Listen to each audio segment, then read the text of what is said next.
Last summer, my family and I decided to spend a few weeks at our little lake cabin. It's a quiet place where my wife and I like to relax. And my daughter loves it because she gets to bring her big wooden dollhouse to play with outside on the porch. Now, we do have a homeowners association in the area, and if you've ever dealt with one, you know they can get a little power hungry. But this time, it wasn't just the HOA, it was one particular woman. Let's just call her Karen. Karen lives 2 cabins down from us.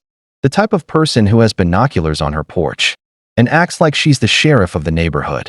She loves to patrol around, looking for violations. And she especially has a problem with kids making a mess.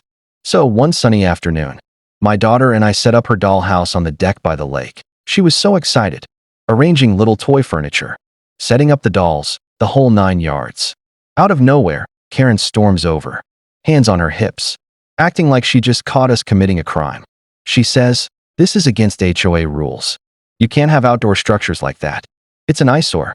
I tried to stay polite and explained, "It's just a toy. My daughter's playing. It's not a permanent structure." But Karen wasn't having it. She whipped out her phone and actually called 911 on a child's dollhouse.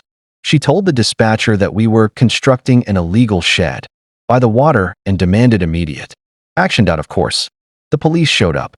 When they arrived, they took one look, saw my little girl holding a Barbie, and you could just see the embarrassment on their faces. One officer even chuckled and said, "Ma'am, this is a dollhouse. Please stop wasting our time."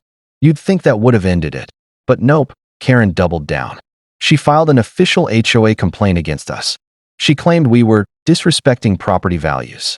Well, that was the last straw. I wasn't going to let this woman harass my family anymore. So I did some digging. And here's the twist. Turns out, Karen's driveway wasn't technically hers. See, when the neighborhood was first built, the original property lines were drawn in a weird way. Half of Karen's driveway was actually part of an empty strip of land owned by the HOA.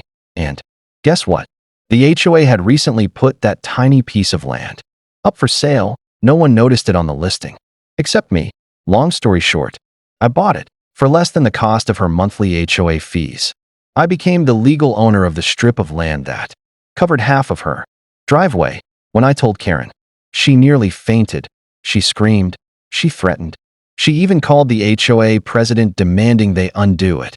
But legally, it was mine. Now here's the best part. Every time Karen wants to park her car, she has to step onto my property. Technically, I could block it off or even charge her for an easement. I haven't done that yet.